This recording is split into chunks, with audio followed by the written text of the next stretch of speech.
Mr. Peltier, if you'd care to come forward and address the board. Thank you.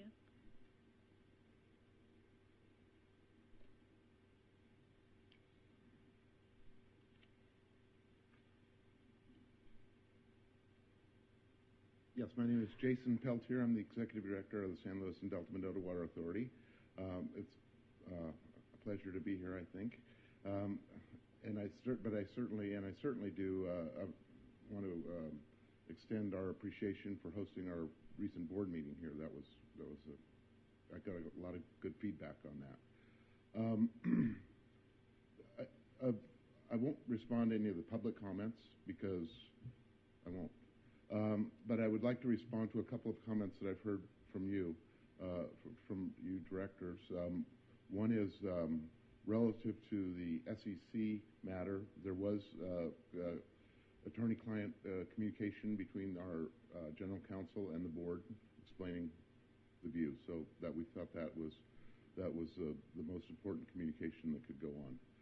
Second, as to El Agua, it is absolutely not an advocacy organization. It is not. And just because a congressman from Arizona writes an op-ed piece that in my mind was full of erroneous, ginned-up mythology, I'm sorry if you believe that, because that's not the truth. El Agua is a program that we have funded because it's focused on the Latino community, because when we see these policies that taken for our ag service members, their water supply reliability from 90% to 40% over 20 years, all in the name of helping the fish. The fish have not responded, nor have they responded to the $3 billion of investment we've all supported in ecosystem projects. And while those things are going on, there are human consequences associated with that, only 40% on average. Dire human consequences in the west side of the San Joaquin Valley. Lots of lost jobs, lots of economic dislocation, and this whole Latino community was kind of out of the conversation. We're not a part of it. Our investment in public education for the Latino community was all about empowerment, as in you are relevant to this conversation. There was not even much explaining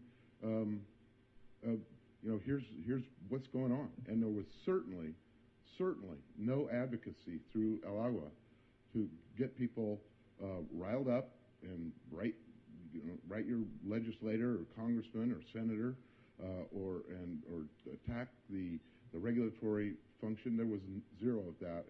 And so I don't know if the information that you have came from an article, but it certainly didn't come from El Agua's website or any of the commercials that I'm aware of. So those are just a couple things I wanted to clarify for the record, and close with saying you are a valuable part of our family, and the diversity of our family, from the exchange contractors to the water service contractors to the refuges and our urban customers are what I think make us a powerful voice, and not that power, quote unquote, has delivered much in terms of relief on the environmental and fishery policies that have so broken the CVP. Director Kremen. Well, thank you for coming here. My pleasure. And thank you guys for actually coming here last month. I mean, I don't think it's just one Congress person from Arizona. There was a front page New York Times story on this very group, calling it a front group also. And with respect to the client attorney privilege, I don't believe there was anything in there that was client approved attorney privilege, and I wasn't going to make a motion that we schedule this closed session to talk about that and maybe litigation over that. So I think there's just a lack of transparency dealing with our agency that's preceded me and been around for some before. And that's kind of what my issue here is. I don't know if anyone else has any comment on this. Any further comments? I actually have a question, Mr. Peltier. So I thought I saw direct quotes from people representing the Hispanic communications group that specifically called out relaxing environmental protections. So are you saying you don't believe that's the case? There are people that would like to say we should invest in advocacy, but that is not within the legal purview of the authority. So we have to say, if you want to do that, you go form another organization or go someplace else, and because that's not the kind of organization we are. I mean, advocacy in the sense of course, we engage in the public process of commenting on draft documents, commenting on policies, trying to steer them in a way that will not result in a broken project. We engage in of course, we engage in the judicial branch, because many times that is the only place we can get we can seek relief or redress from some of the onerous environmental regulations that have been laid on the project over time, and which have put not only our water service contractors at risk, but I would argue have put Santa Clara at risk, and even put the exchange contractors with very, very old water rights at risk of shortages. I think my concern is that as a county, we are environmentally sensitive, and so we have not taken a position that we want to roll back environmental protections. And if somehow we are inadvertently funding any kind of effort like that through our participation in the Delta Mendota Authority, that could potentially be a concern for us. Okay. Well, I would understand if you had that concern, but I just want to be clear that we recognize that the health of our water supply and the reliability of our water supply runs through healthy fisheries. At least that's what we've been told by countless laws, and that's the paradigm we're in. Mm-hmm. So it is in our interest to have the fisheries improved, but the regulatory approach of the agencies, the single dial approach, will just turn down the pumps, has a 20-year record of failure, and we want to see them. We would like to see actually the Fish and Wildlife Service that it listed the Delta smelt 26 years ago. We'd like to see them develop a recovery plan. They have never done that. Well, they have a 20-year-old recovery plan that says turn the pumps off. That's not recovery. We have lost, I think, in the context of the pivot for BDCP to California Water Fix, we lost something really important. We all did, and the environment did.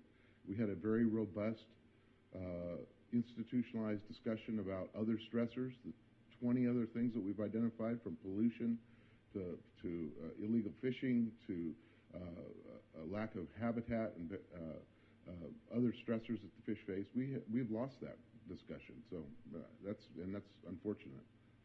Director Kremen? Yeah, there's definitely a lot of things we do have in common, given the situation we are in the county with water. I think we're being more narrow-focused than criticized fully. We're talking about the lack of transparency and covering up public information by marking a client attorney privileged, and two, concerns over a tactic of using groups like that actually, I think, are actually adverse to us getting involved with that. So I guess my motion that I'm thinking about is to authorize the chair to send a letter about this lack of transparency and marking things that are not client attorney privileged as a way of covering up.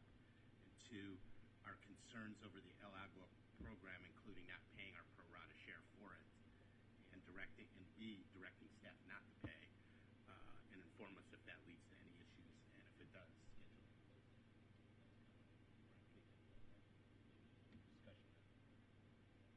closed discussion.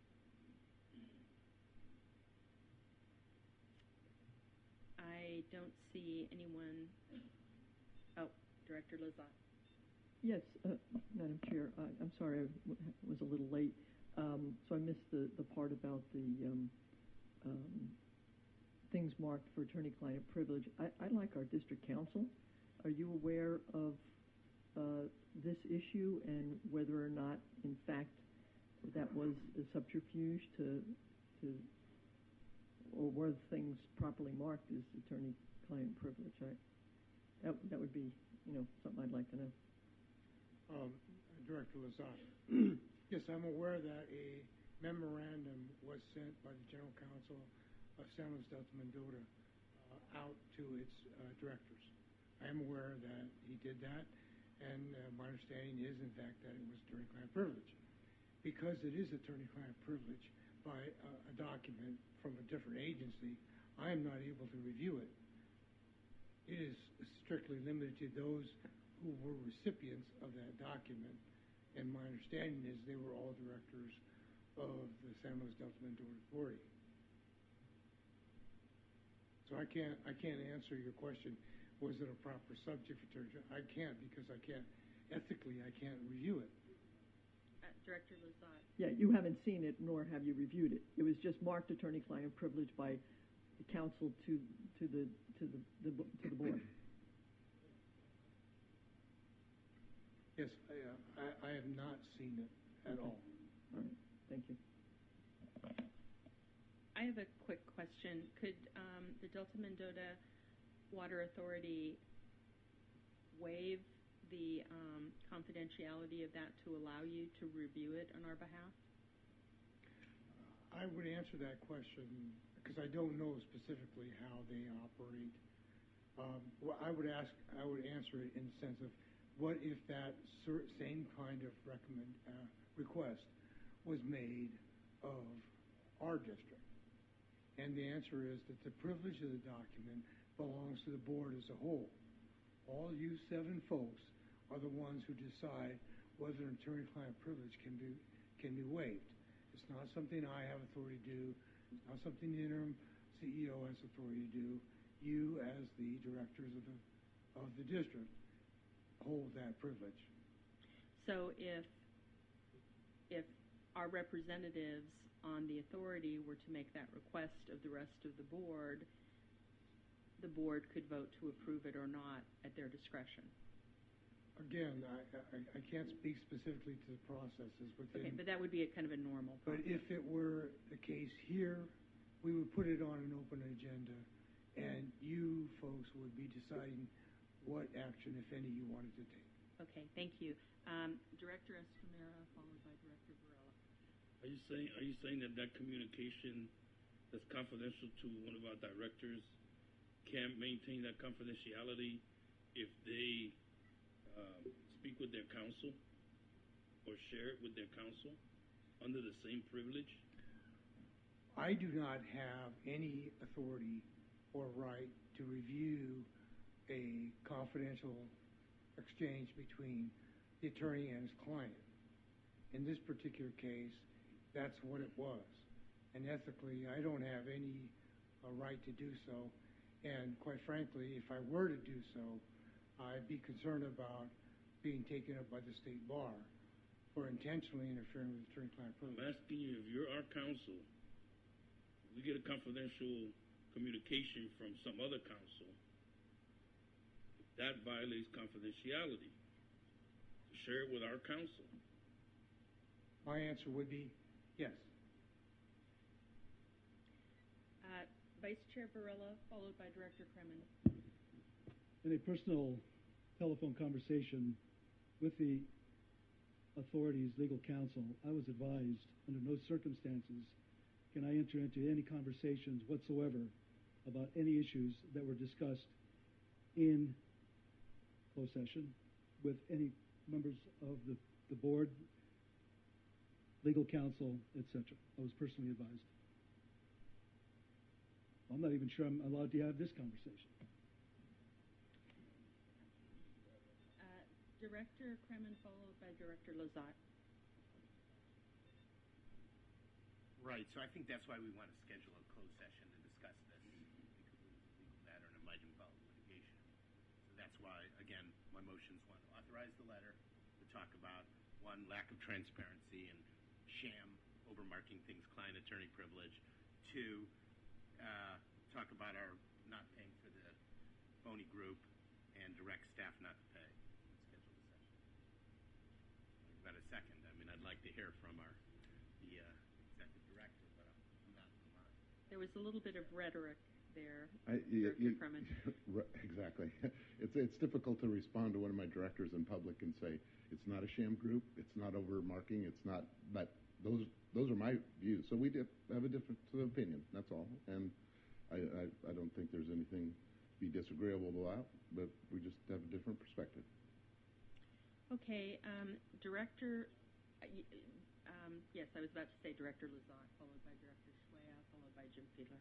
Gary, when would be the next time that you could make the request at a board meeting to waive that privilege? Because, and here's why I would like you to do that, because I don't know that I can support your motion as you say it, because you're saying that an attorney marking something confidential to his board members was improper, and I can't do that. I just heard my counsel say that he can't comment on it. So I would have a difficulty supporting your motion, but I would like to know when would be the next time that you could get it waived.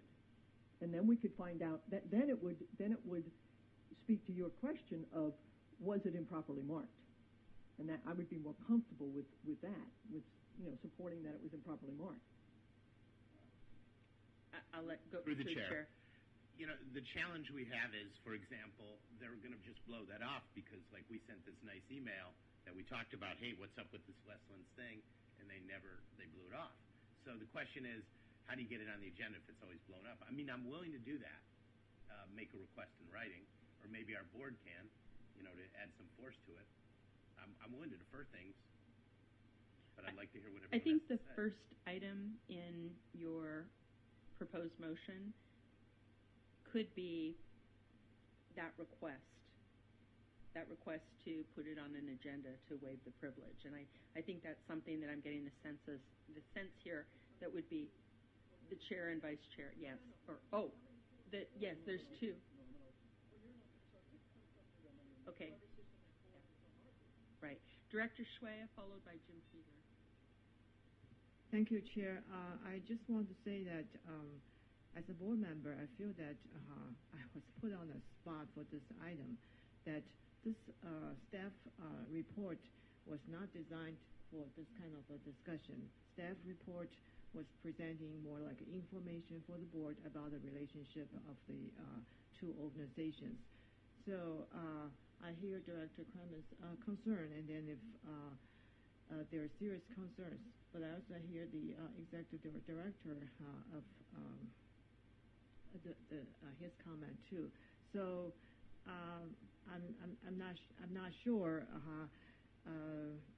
how to apply my judgment through these comments that I heard, and then there's no staff analysis associated with it. So I just feel that I cannot vote on the motion. Mr. Fiedler, followed by Director Kremen. Yes, Madam Chair, I just wanted to follow up. I was thinking the similar thoughts that Director Lazat was, namely, could a proper course of action be to solicit the other directors to see if this could become an open session discussion for the authority at a future authority meeting? And as to the point about having the item brought to the agenda of the authority, I had an opportunity after one of our meetings among the members who serve on the committee, and I talked to the executive director of the authority, suggesting to him that be an item that they take under consideration in an open session at a future meeting. And that was the discussion I had with Jason. And I think the result of that discussion resulted, I believe, in that closed session. I have not seen the confidential communication, but I think it might have become about, instead of an open session, rather the closed communication of which the discussion is here. So I would say that perhaps the concern that you had raised did manifest itself in that action by the authority. However, it doesn't satisfy Director Kremen, which I think you're right in raising the question back to the full board of the authority to solicit this, to have this be an open session discussion at a future authority meeting. So, Director Kremen, given the input that you've, Director Estamero would like to speak. Thank you, Madam Chair. I've listened very closely, and I agree with Director Shua that this is a last-minute thing, but that's nothing new. Everything's a last-minute thing. But this is a very important item. There are a lot of pretty interesting, very important, significant interests that we have as part of this joint powers. And I think it's important for us to exercise those interests and protect them. So I support this motion, and I support this motion because we who really believe in accessibility and allowing the community to know what it is that we do don't want to participate with folks who don't understand that interest. This thing about we don't want you to talk to anybody about any of this stuff, that's not a way to do public business. You know, I go to every committee meeting and I tell all the folks, now you're going to be like us. You're going to have the Brown Act you're going to have to deal with. You have to learn to live with it. That's why more than 3 of us don't talk about these issues before we get to a meeting. That's why we sound like idiots when we start a conversation because we haven't had the conversation. But then towards the end, things start crystallizing, just as this issue is. Last minute, we don't talk about things until the last minute. That's the Brown Act. And so if we got to deal with it, so should everybody else. You know, it's too bad the legislature doesn't have to deal with it. But that's okay. That's not the issue here. The point is we got to deal with it. And there's no reason why Westlands and everybody else shouldn't have to deal with it just like we do. So I support the motion. You know, if obviously if there's a waiver before we have a closed session on this thing, that'll resolve it. But you know, when you're part of a joint powers and you try to be loyal to your interests and the interests and the constituents that you represent, and other folks blow it off, then, you know, you have to stand up for yourself. And you have to have the other members understand that we all are in the same place. We got one vote like you do, and, you know, it's to be respected just like you would like reciprocity. So I think we ought to pursue the motion, and it's a first step to straightening some of this work out.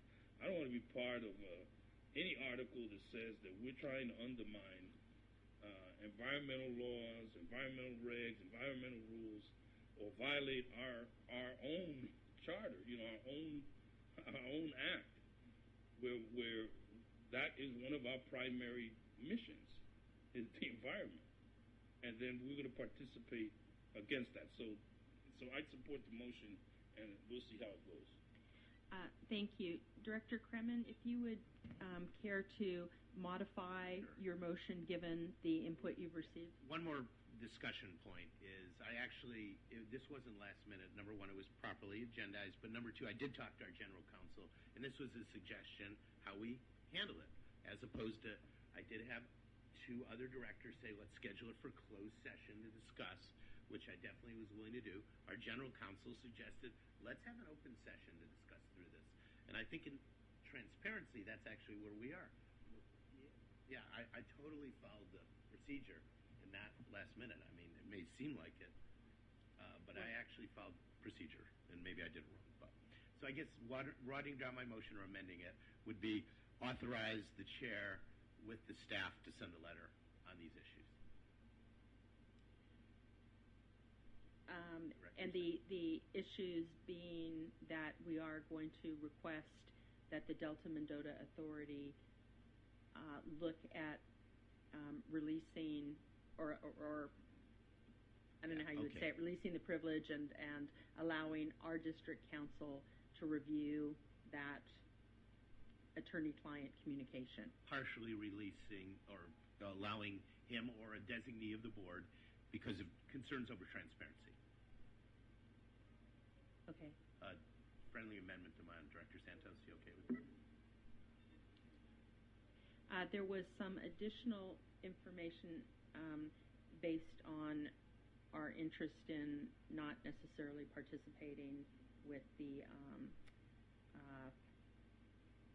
I don't want to say advocacy, the Spanish language awareness issue. That was the second part of your. Did you want to hold off on that until a further date? How about I've surfaced the issue. There's some maybe additional reading material that Director Lazat you might want to look at, and we can put that on the agenda and maybe bring that back in a month or so. Okay.